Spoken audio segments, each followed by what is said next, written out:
Hello guys, magandang hapon sa inyong lahat, sa ating mga partners, sa ating mga kababayan, at sa ating mga mahal na OFW. Kumusta po kayong lahat? Sana nasa mabuting kalagayan kayo. Dito tayo ngayon guys sa SRP, South Road Properties. So nalaala ko lang yung mga partners kasi natin, lalo na sa first year pa lang sa operation or mga ilang months pa lang. Pag-isip-isip ako na may nagtanong kasi na, sir, ngayong holiday daw, magbukas ba daw sila? Ngayong daw, yung Holy Thursday, kasi Friday.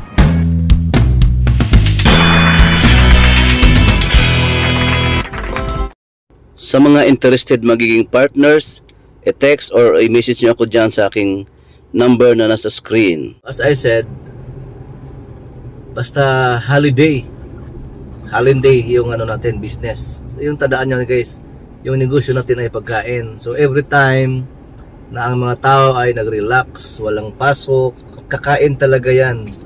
So tulad this coming weekends, Thursday, Friday, Saturday, Sunday, talagang kakain yung mga tao, lalabas, kakain. And then yung karamihan kasi nag-observe sa mga tradition, hindi nagbubukas lalo na sa Friday. So talagang kukulangin ang mga nagtitinda ng mga pagkain. So kung mapansin nyo, yung mga litsuna na nagbubukas tuwing Thursday pa lang, pipinipilahan yan dahil kinukulang yung mga nagbibinta ng pagkain. At sa Friday, yung Friday talaga kasi meron na karamihan talaga ay nagsasarado. Pero nasubukan kasi namin yan na kami mismo, meron kasi kaming isang branch dati na wala talagang tao. Tapos bago pa namang branch na yon, wala yung tao kasi nag-absent. Kami ni Madam Rax napilitan magbukas noon. At wala kasing sirado kasi lahat ng mga mga litsuna noon sa area na yon. Nako, kami, pinuputaktik kami ng mga customer na napakadami. Ang daming bumibili dahil nga kami lang yung bukas noon. So sa mga nagtatanong kung pwede ba daw mag-open, pwede, sigurado anuhin kayo ng mga customer. Kasi imagine kung mga karamihan sa mga may-ari ng litsuna nag-observe ng holiday, wala namang bawal kung magbukas kayo doon dahil nagnegosyo tayo eh. So kung magbukas kayo, sigurado talagang maraming bibili, maraming pupunta doon sa mga pwesto nyo. So try nyo, lalong-lalo na sa mga baguhan lang, first year pa lang nito, hindi pa silang katry ng mga holiday. Katulad nga yung coming na weekends, Holy Thursday, Holy Friday, so hanggang Easter Sunday. So since karamihan sa mga negosyante din ay mga Katolik, nag-observe sila ng holiday, yung iba sarado, pero hindi naman lahat ay sarado. Marami din ng mga negosyanteng Catholics na nagbubukas. Sa mga gustong mag-try, sa mga gustong mag-experience na maninda ng holiday, try nyo lang kasi nasubukan namin. So far kami din, bukas kami tuwing Friday and Saturday. Thursday, Friday, so for the whole week bukas kami kasi nakasanayan na namin tuwing nung nagsimula pa kami sa ating negosyo, bukas talaga kami na pag araw ng Thursday at Friday. Yes, malakas talaga yan, napakalakas niyan dahil ayun nga, holiday. Mga gutom yung mga tao lalo na pag Saturday, Sunday. Kasi karamihan talaga ay since nag-observe ng holidays, mapansin nyo naman mga karinderya, mga maliit na restaurants, sarado pero yung mga malalaking restaurants, yung mga fast food chains, bukas yan, mapansin nyo, di ba?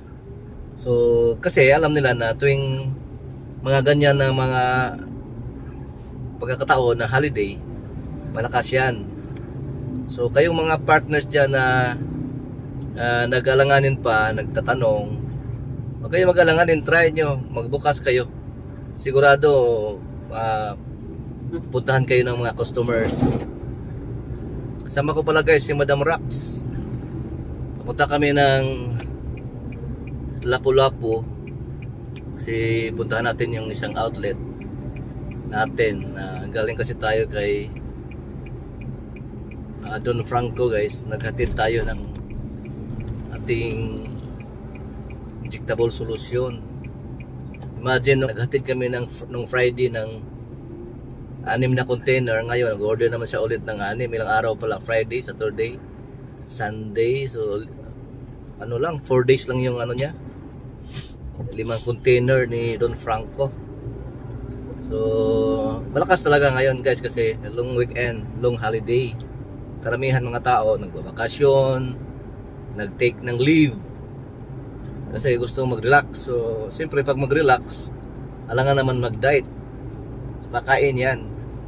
So, kayo mga partners, yun ang tandaan nyo, kainan ngayon. So, kahit na yung iba ay nag-observe ng ayaw daw kakain ng pork, pero marami pa talagang kumakain ng pork. So, chicken and pork ay mabinta ngayon. Mabinta ngayon guys. Dito tayo ngayon dumaan sa guys, sa CCLEX. Pintuhan lang natin yung yung sa mga partners natin na sa mga nagbagong nagbubukas lang this year.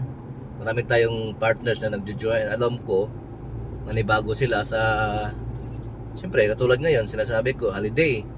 So yung iba dyan nasa Manila, sa Mindanao, saan pa yung iba, di nakapag-communicate. So dito sa vlog natin, dito ko na lang kayo ina-update.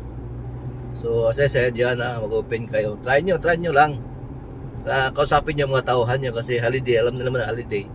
So bigyan nyo ng premium pay. Halimbawa, pag nagdoble yung binta nila, plus plus 2 nyo ba yung sahod, or lagyan ng plus 2 pesos yung per piece. Bigyan nyo ng mga premium pay para ganado din mga tauhan natin. Kasi nakasanayan, lalo na yung mga iba nakasanayan na hindi nagtatrabaho sa sales. Kasi yung natin is sales yung nagtatrabaho sa production. Normally, walang pasok yan simula Thursday hanggang Sunday. Ang balik nila Monday. Ngayon, pag trabahante mo ay nasanay ng ganyan, sasabihin nila, sir, mag-absent ako dahil holiday. Wala tayo. So, iba yung orientation natin sa negosyo natin. Dapat sabihan nyo lang, bago pa lang na iba itong negosyo natin tuwing holiday, bukas tayo. Hindi to katulad ng mga nagtatrabaho sa mga production. So sa mga baguhan din, this month talaga, starting January hanggang month of May, June, matumal yan. Huwag mong expect ng maraming binta except sa mga holidays. Talagang matumal dahil na talagang iba yung, siyempre may mga estudyante. So mag-iba na nanibago. Sir, ganito ba talaga? Oo, huwag na kayong manibago dahil as I said, ang negosyo ay hindi palaging on the top tayo. Yan, para din tayong gulong. Paikot-ikot, may kumikita, may palugi, mayroong tabla lang or pareho lang, break even lang. Ganon yan ang negosyo. Hindi naman lahat ng pagkakataon ay kumikita tayo. So anuhin nyo lang, kikwintahin nyo lang na unless man lang kung palagi nasa break even tayo, kahit isang taon ka pang break even, kung ang iniisip mo ay long term sa negosyo, maghanap lang kayo ng paraan na tuloy-tuloy pa, kasi darating yung panahon na yung mga na iniisip mo ay darating yan, kikita tayo. Hindi, huwag kayong huwag kayo munang aasa na sa first outlet nyo ay kikita ka agad. Kung kikita man tayo ay bonus na yan. At least napatakbo nyo na, then may konting kita, mag-break even minsan, lalo na this month, mga buwan ng first quarter, second quarter of the year, matumal talaga. So huwag na kayong manibago, ganyan talaga ang negosyo. Pero mayroon din naman araw like mga weekends, yan, malakas yan, so kikita kayo yan. So ano, mag-compute kayo. Maghanap mag-ano kayo, mag-compute. So ano, may video naman tayo diyan kung paano mag-compute ng break even. Ganun talaga, hindi tayo manibago sa negosyo. Iba yung hindi tayo empleyado, ha. Ang thinking natin sa negosyo ay hindi na tayo empleyado na everyday binabayaran tayo. Ito long term, pwede kang mag-isip na kakayanin mo for 1 year, wala kang kita, tabla lang. As long as kaya mo pa, huwag mo munang asahan ng kita sa inyong negosyo. So kung talagang hindi pakikita, siyempre ang dati mong negosyo, ano ba ang dati mong pinagkikitaan, di ba? Trabaho. So tuloy-tuloy muna yung trabaho. Kung nag-abroad tayo, tuloy-tuloy muna yung nag-abroad. Tuloy-tuloy pa rin yung negosyo natin kasi pinupundar natin yan. Kasi sinasabi ko sa inyo, ang negosyo, kung katulad pa ng trabaho, wala nang nagtatrabaho, lahat na lang ay naninegosyo dahil sa trabaho, pag for the day, ka sa isang araw, sa pag matapos mo yung 8 hours, may sahod ka na eh. Susunduhan ka na ng amo mo. Itong negosyo, di mo alam, may lugi ka pa, tabla lang. So, as I said, kung ang negosyo ay katulad pa lang ng trabaho or kumikita ka agad, lahat ay kumikita, wala nang nagtatrabaho. Lahat na lang ng negosyo. Kaya nga, yung thinking natin dapat ay iba na pag negosyante na tayo. Pero worth naman talaga yung mo, pagod mo sa negosyo. Lahat ng mga mapagdaanan mo sa hirap, sa financial time, sa mga oras mo na ginugugol mo sa pagnegosyo, na sa mga araw na wala kang kinikita, worth naman talaga pag naka-step up ka na. So, ganoon guys, ganoon yung thinking natin. Kung negosyante tayo, baka sasabihin nyo, si po daddy, siguro malakas yung lahat na pwesto. Sasabihin ko sa inyo guys, hindi lahat. Meron tayong pwesto din na palaging break even. Pero since ginagastuhan natin yan, pinapatayo natin yan, i-maintain lang natin unless lang hindi tayo lugi. Halimbawa, mayroon kang outlet na 3 na yung isa ay kumikita, yung isa ay break even, yung isa ay palugi. So mag-decide ka na lang, sa inyo yon. Kung sa tingin mo yung palugi ay minsan may araw, may buwan na malakas, like kung sa weekend like Friday and Saturday, Sunday, kumikita siya, and then sa mga araw ng Monday to Friday, Thursday, ay talagang mahina yan. So compute nyo yan, mag-record kayo palagi para malaman nyo na pala, okay pala ito, break even pala ito. So mag-compute kayo, mag-record. Meron din talaga yung record for the whole year para by next year, pwede nyo tingnan yung performance ng outlet na yan. Halimbawa, meron kang 5 outlet, tapos yung 2 ay break even, then yung 3 ay kumikita.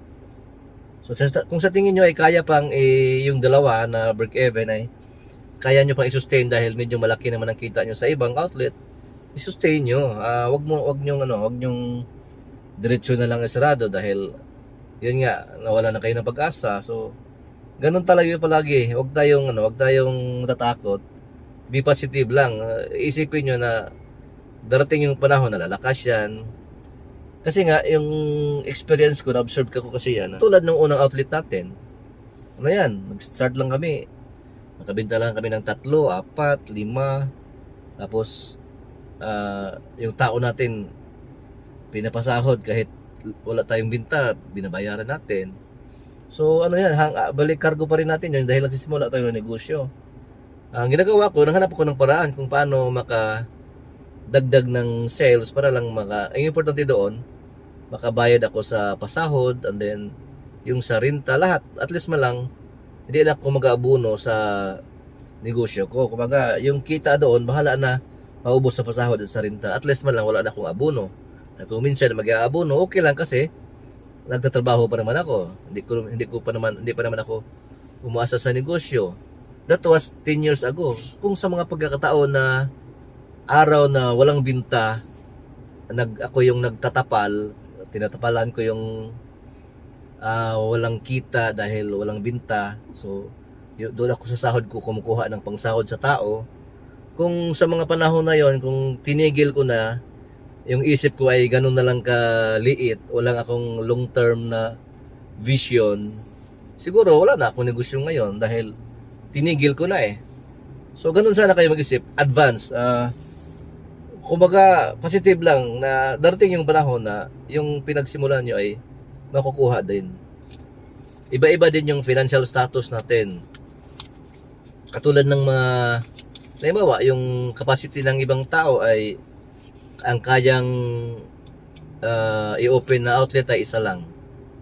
So okay lang, isa lang kasi yung kayang puhunan or capital niya is, sample is 100,000. So yun lang kaya talaga niyang magsimula ng negosyong sa atin, like Lechon Manok. So isa lang muna, doon ka muna aasa kasi doon lang muna yung i-concentrate yung negosyo mo kasi nga yun lang talaga yung puhunan mo. So sa pag-open mo lang, kaya nga minsan sinasabi ko, titingnan natin yung magandang pwesto para naman yung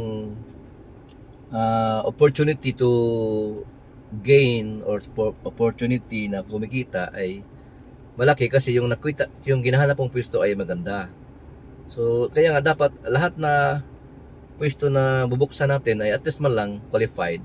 Pero hindi naman talaga yan sigurado. At least man lang pumapasa sa mga inaano natin, kino-qualify natin na maraming tao, maraming posibleng customers. Alam niyo yan, nasa vlog ko yan kung paano yan maghanap. So at least man lang na nandoon tayo. Kasi nga yung hinahangad nating pwesto ay isa lang. So hindi pa naman yan lahat kikita kaagad. So kung kikita kaagad ay bonus kasi maganda yung pwesto na kuha mo. Madali na lang. So pwede ka nang sa kita mo sa isang outlet ay i-roll mo yan. I-roll mo ang kita mo dahil anihin mo naman yung kita. Iipunin mo. Di naman yan. Yung pera kasi guys, yung tandaan nyo, pag iipunin nyo yan, nasa bangko lang o nasa nasa lalagyan nyo ng pera, hindi yan tutubo. So sa mga nag-start sa ating negosyo, malaman mo naman kung ang inyong pwesto ay kumikita, nag-average na kayo more than 20, so malaman nyo na kumikita kayo.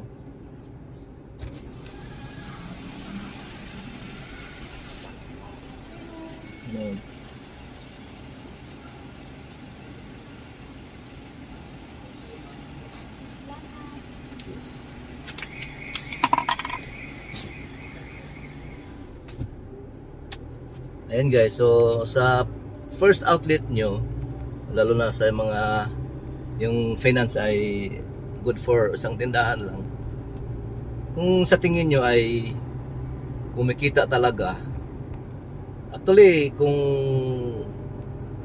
yun ang time na makapag-isip-isip kayo na maganda pala ang negosyo na ito. First month ko pa lang, kuha ko na yung target ko na volume. So ibig sabihin, pag after 2 months, 3 months, tuloy-tuloy na yon yung kita mo, nakakuha na kayo ng average na volume na kita, that's the time na pwede kayo mag-decide na mag-open ng bagong outlet. So makompute nyo naman kung ang inyong kita ay magkano, kung kaya ba mag-open ng bagong outlet. Halimbawa kung manghiram tayo ng pera na yung kita doon sa yung outlet ay kaya pang pambayad. Kung baga yung hinihiram yung pera na pang open ng bagong outlet ay kaya pang bayaran doon sa negosyo nyo, kita sa inyong negosyo, ay manghiram na kayo, mag-decide na kayo na since kaya na ng bayaran sa kita ng inyong negosyo. So mayroon kayong kunting savings for how many months, dahil for the first how many months iipunin nyo yan So kung talagang kumikita ang negosyo, doon na kayo mag-decide na mag-open ako.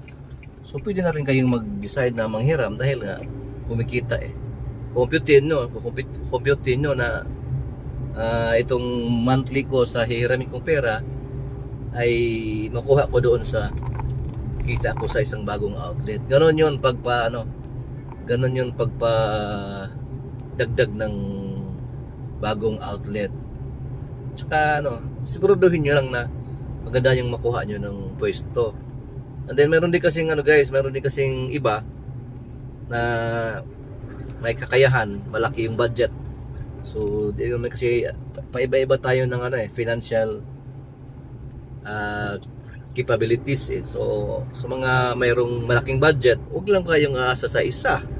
Tandaan nyo, itong negosyo natin ay number games. Pag kumikita kayo sa isang outlet and then yung kita nyo ay ganito lang, halimbawa kumikita kayo ng 1,000 a day or 30,000 a month, umabot na how many months, ganun talaga yung average. Huwag na kayong aasa pa na lalaki yan, hindi pa yan kaagad. So gagawin nyo, nakita nyo naman na itong outlet kumikita ko ng 1,000 a day, 30,000 a month. So mag-open kayo ng bago na ibang outlet na pwede rin kikita ng ganyan, ng 30,000 a month, para dodoble yung kita nyo. Sa pag-open kasi ng bagong outlet guys, yun din ang bago nyong negosyo, yun din ang bago nyong magbibigay ng kita. So huwag lang kayong mag-isip sa isa. Mag-isip kayo kung kaya nyo pa magdagdag ng 2, 3, maghanap na kayo. Huwag nyong hintayin na itong nakita mong, itong ino-open mo na outlet ay kikita na. So maano ka ma-stranded ka, siguro malagay ka sa alanganin. Baka sabihin mo, ay di pala ito magandang negosyo. Hindi ganyan mag-isip.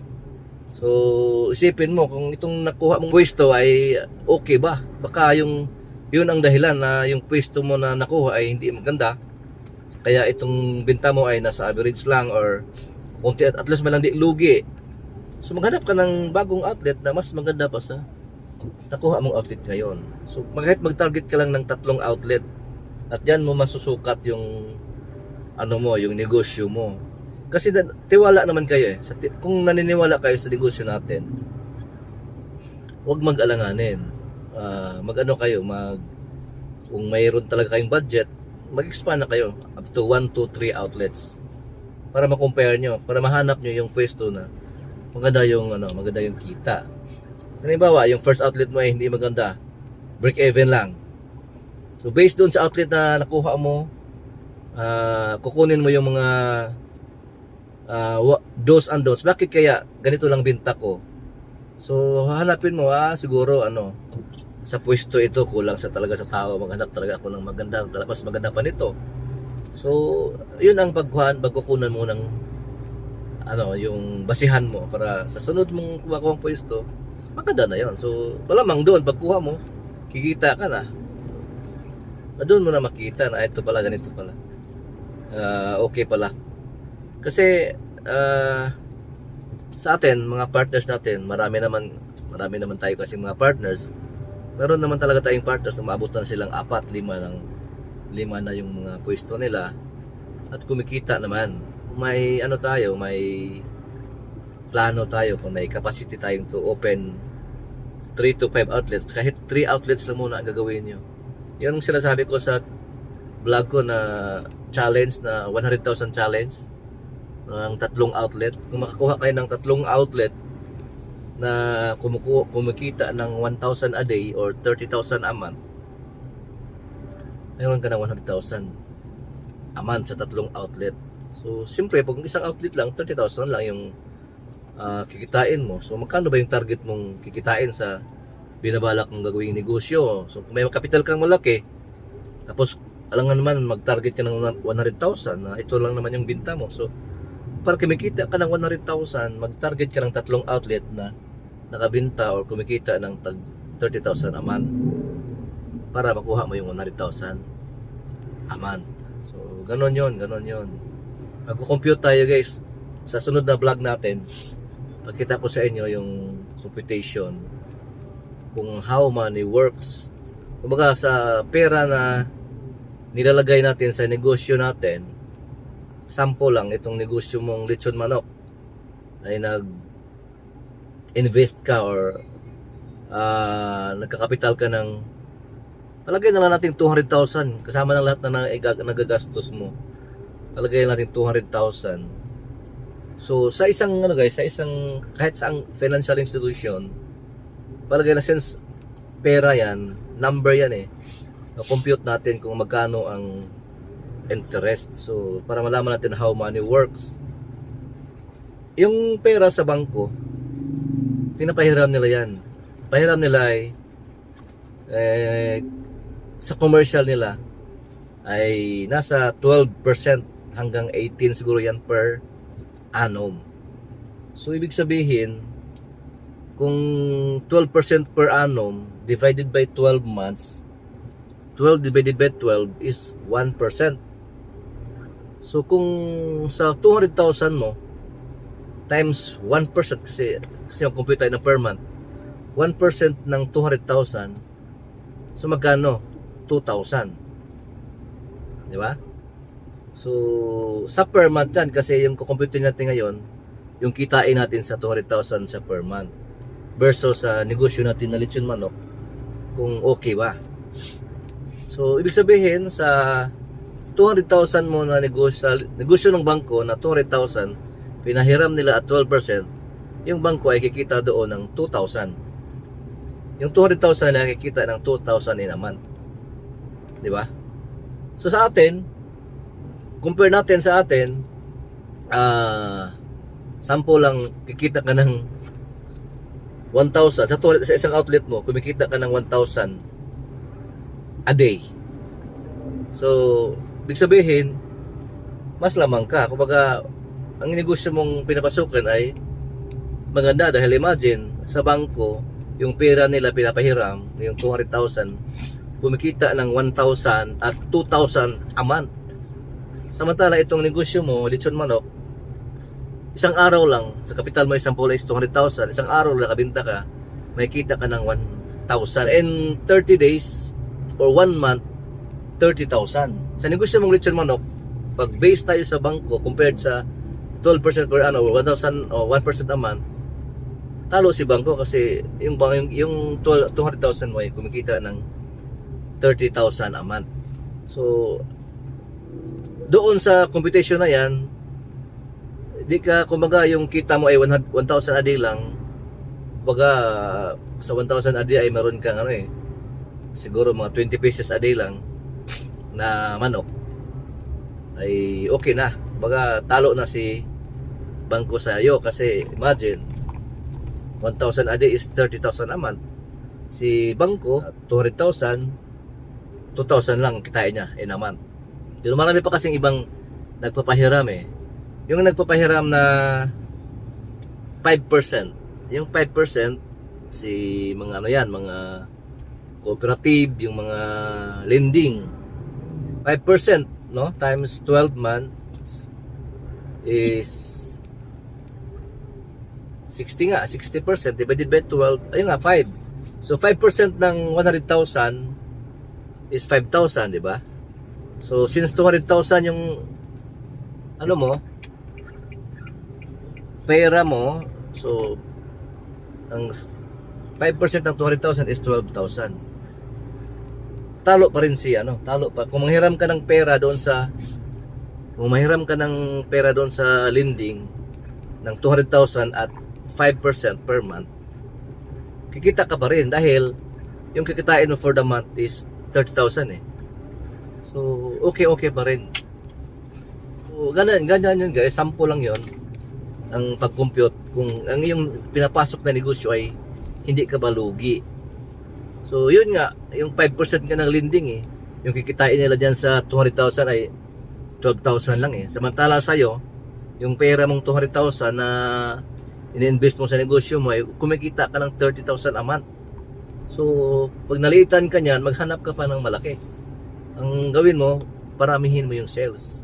So yun ang tandaan nyo na hindi kayo magkakamali sa negosyo na pinapasokan nyo na kumikita ng ganyan. Baka naman makapunta kayo doon sa mga scam na ibigay nyo lang yung pera nyo, di mo alam babalik ba. Kasi sabihin in 3 months magdubli agad yung pera mo. Huwag kayong maniwala guys. Huwag na tayong magpaloko. maghanap tayo ng negosyong lehitimo. Dodoble pa yon, kitain mo, posibleng dodoble pa yan in 1 year yung puhunan mo. Itong 200,000, sample lang. Yung 200,000 na puhunan mo, kung kikita ka ng 30,000 a month, kikita ka ng 30,000 a month, sa 10 months lang eh, 300,000 na, bawi ka na in a year. Diba? Yung negosyo mo ay legit. Yun sa iba, sasabihin in 6 months, dodoble yung puhunan mo. Ito rin sa atin, dodoble din eh. Sarili mo pa, lihitin mo pang negosyo mo. Malaya ka pa, wala ka pang hindi ka pang matatakot na habulin ka.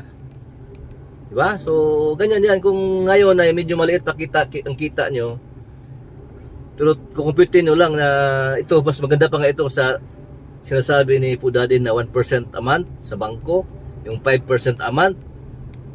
Malaki pa yung kinikita nyo eh, mabaki yung 30,000 a month eh. Sa pera yung 200,000. So, ibig sabihin, mas maganda pa rin yung negosyo natin. Okay. So, yan lang muna guys, ang natin update para sa darating na holidays. Kasi marami diyang nagtatanong. Alam ko yung iba, hindi na rin nagtanong. Baka naman nagplanong mag-close. So, yan lang muna. Bukas kayo, try nyo para masubukan yung makabinta ng marami. Okay. Hanggang dito lang muna. Maraming salamat ulit sa mga bago nating mga subscribers. Huwag nyo kalimutan i-like and share at pindutin yung bell pala every time mayroon tayong bagong video. Updated kayo palagi. Maraming salamat ulit at bye-bye.